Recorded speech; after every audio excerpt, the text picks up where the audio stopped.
When I graduated from college, I was telling you, the Lord convicted me of two things. One is that He has a love for the poor, and the second thing He convicted me of is I didn't have a love for the poor, and that there was a problem.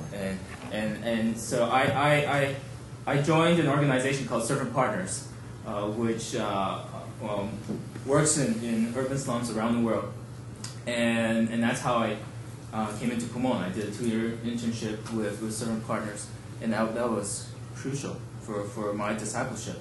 On our team, we did economic community together. We shared a common checking account where our salaries came in. We paid all our bills out of that.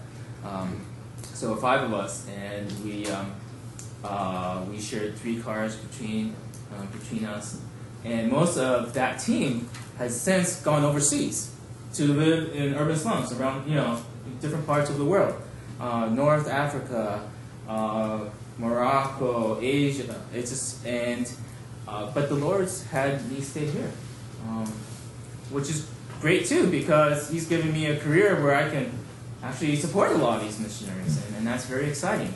But that's that Christian community has been crucial. I was just before this event, I don't have my Bible with me, but we had studied Deuteronomy, and we talked about the tithe a lot up here already. And I saw the part in there's a section of Deuteronomy that really struck me, and saying this in community was just really powerful, because I grown up in the church with a certain conception of the tithe and what it meant. And then if you have a Bible with you, if you can look up Deuteronomy in chapter 14, where it talks about the tithe, in verse 22 it says, "You shall surely tithe all the produce from what you sow, which comes out of the field every year. You shall eat in the presence sorry, this is hard to read, of the Lord your God, at the place where He chooses to establish His name. The tithe, your grain, your new..." If someone has a Bible, if they would read it. Anyone? Yeah. Would you, 22 through... just read until I stop you. Okay. Be sure to set aside 1/10 of all that your fields produce each year. Eat the tithe of your grain, new wine and oil, and the firstborn. Please. Hello? Can you hear me? Oh, hi. Okay. Be sure to.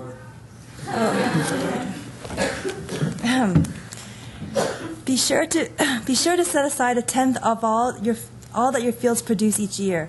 Eat the tithe of your grain, new wine and oil, and the firstborn of your herds and flocks in the presence of the Lord your God, at the place He will choose as a dwelling for His name, so that you may learn to revere the Lord your God always. Keep going. Get to the part. But if that place is too distant, and that you have been blessed by the Lord your God and cannot carry your tithe, because the place where the Lord will choose to put His name is so far away, then exchange your tithe for silver, and take the silver with you, and go to the place the Lord your God will choose. Use the silver to buy whatever you like: cattle, sheep, wine, or other fermented drink, or anything you wish. Then you and your household shall eat there in the presence of the Lord your God and rejoice. And do not neglect the Levites living in your towns, for they have no allotment or inheritance of their very own.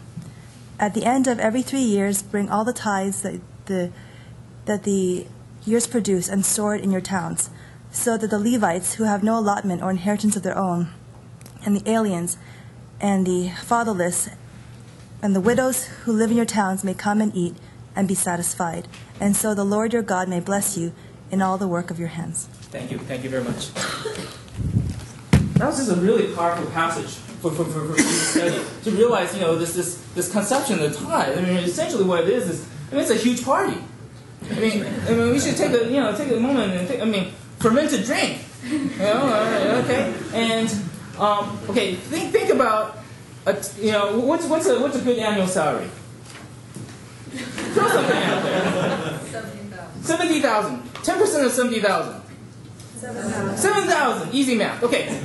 What kind of party could you throw with $7,000? Now imagine everyone throwing a party at the same time with $7,000. That's a huge party. That's a big party. I mean, this blew my concept about the tithe. And this is really God's, point of saying, I will provide for you. Go and have a good time. I've given this to you. Enjoy. Don't worry. Don't worry about the future. And I learned that in community. If I read that on my own, I've been like, oh, that's interesting. Yeah.